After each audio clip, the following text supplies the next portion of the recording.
One of the big employers in India for the educated would be either IT and banking. In all these years, management colleges or even engineering college graduates looked forward to be employed by these two categories. Do you think banking will employ less, Mrs. Bhattacharya, because of fintech? Well, you know, the quality and the type of job will change. You know, in fact, this is a conversation, I think, that has been had since the time of the first industrial revolution. Okay, that every time, whenever, you know, there's a quantum leap in the way we do business, the fear is that the jobs are all gone. But I don't think that's the way we should look at it. You should look at the job evolving into something else. But you would think SBI, for instance, will hire more? Or see, it depends. Hire more what? You know, we may be hiring more advisors for advising people on the wealth management piece, which is something we've just started. Okay, that's an area of growth for us. But we may not be hiring more people to sit at the counters and do transactions, because those transactions will now be done by the people themselves. We'll be hiring many more people for running the IT. Today, for instance, you know, when I got into the bank, nobody could imagine hiring people for writing media content.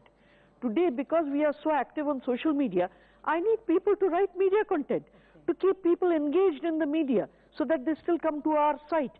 So, you know, it's a totally different set of people that we are looking at. It's not the traditional banker, okay? So, yes, we will continue to hire, we will continue to create jobs. If not hire, then maybe we will be creating jobs. For instance, the BCs. You know, the BCs are entrepreneurs that we are creating today. So, you know, we'll be creating jobs, we'll be hiring different sets of people. Employment opportunities as such, will they shrink? That's still out in the open. Nobody knows the answer to it as yet. But I believe, like any other revolution, you know, this one also... Count your entire family of SBI, for instance. I'm just taking SBI as an example because you so much represent or dominate the financial space. As a whole, taking life and non-life and, you know, securities and SBI caps and all together, SBI will hire more other than less, you would think? See, as I told you, you know, when I came in about 4.5 years back, the workforce was 2,22,000, okay? When I left just before the merger, the workforce was 2 lakh, okay, 2,06,000 or so. But we had added 56,000 BCs.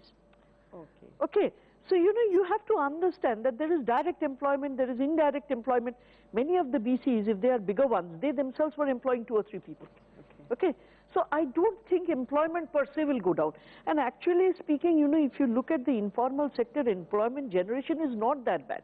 Somehow or the other, because we don't have specific data, we keep thinking that it's not happening. But actually, if it was not happening at all, there would have been blood on the streets. If that is not happening, you must understand that employment is happening. It's another matter altogether that we are probably not collating the data and putting it out the way it should be put out. Mr. Ramakrishnan, what's your sense? Indian Infotech will hire more, hire less? No, I will continue to hire because I think that is part of the growth and it will be there. But more important, I think the whole reskilling will continue to happen because with the technology space changing and several new technologies coming in, so the existing strength itself will have to go through reskilling, and which is already happening in a very significant manner over the last 3-4 years. So that will be there, and of course there, as Madam said, there will be jobs, there will be roles and tasks which will not be required. There will be new areas which come up. So it will be a churn. It is not, but there will be net additions, definitely. Growth in terms of revenues, volumes, better than 2017 or slower than 2017 for the sector? I don't want you to get into compliance problem. Yeah. I think we'll have to wait and watch because I think the last 18 months or so, more sectoral challenges, especially from the BFSI and retail, have sort of muted the numbers. So we'll have to. But now there is growth. US has shown 2 quarters of 3% plus GDP growth. Europe, OECD revised the numbers higher. No, there is always a correlation between the macroeconomic growth and IT spend.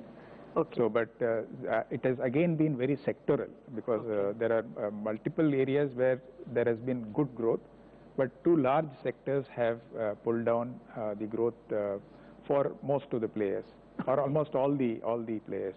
So I think we'll have to wait and watch. I think so that will decide how the growth trajectory will be there. Okay. Yeah.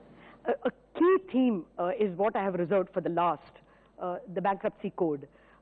Sandeep, as an observer of the scene, do you think that we will see cases getting resolved, at least the 40, the first 12 that went in, and then the next 28 that were taken to the NCLT?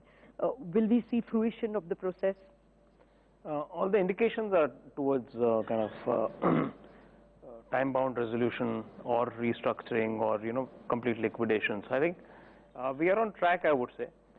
Again, given the Indian judiciary, you never know when some state pops up. We've seen one case. No, I would want to ask you precisely that. The judiciary has not stopped the NCLT process at any point. 2 ordinances came in. Summarily, 12 cases were pushed by the regulator, by the Reserve Bank, and then another 28. The judiciary this time around, unlike SARFAESI and before that DRT, they have not stymied the cases. Therefore, Yes. are we to hope 2018 is better? That's why I'm hopeful, but there was one case in which the court stayed for a particular period of time, which would push it beyond the 9-month period which is prescribed. But overall, I think you're completely right that courts have not been interfering. And also, the ordinance itself, I see it what I call a moral imperative. I think You're happy with the ordinance? I am happy because I think there are certain kind of minutiae which need to be sorted out. And once it converts into an act instead of an ordinance, I'm sure they'll sort those out. But I think it was needed because we've had too much of crony capitalism for too long, and a lot of it had to be kind of jolted out of its complacency. And lastly, I think I just think that there's a lot of creative destruction which nobody talks of, unfortunately. Which is, I think, out of the ashes of many of these companies, you'll probably have smaller entities or kind of companies which are genuinely run into difficulty. Maybe they find new businesses to run. So don't be too kind of stressed about the death of the current lot. Okay, so it's a chrysalis, and from that 2018 could be a better year, you think? I think so. Okay, Mrs. Bhattacharya, let me end where I began, just to continue and end that theme. Do you know, one of the problems for India's growth story has been the twin balance sheet problem. Will that be less of a problem in 2018 than in 2017? Yeah, I think so. All indications seem to point that way. And you were talking about the courts. One thing that I have seen in this process, there were a few references to the courts, even at the point of actually introducing these companies. And in at least 2 of the cases, the courts came back with very prompt orders and very well-written orders. So, there is definitely ground for big hopes. And because, the world at large is watching how these things pan out, so I am quite optimistic that they will pan out given the timelines that have been there. However, there are 1 or 2 small issues. For instance, the income tax, that needs an amendment. So you'll have to make times, means that time overrun will be there. That's right, that's right. That has to come, actually. So there are 1 or 2 such issues which probably, will be addressed in this session or in the next. And we may have some bit of delays because of that. Because again, this is the first time around, you are sort of feeling your way through the entire process. But given that, I think those will be minor. They will not really impact the quality of the resolution or the timeliness of the same. And I think there is reason to hope that things will work out well. So corporate lenders will have a better year in 2018? Surely. Both in terms of loan growth and asset quality, you think? Yes, both in those 2 terms. And we are talking now of FY19, right? Yes, definitely.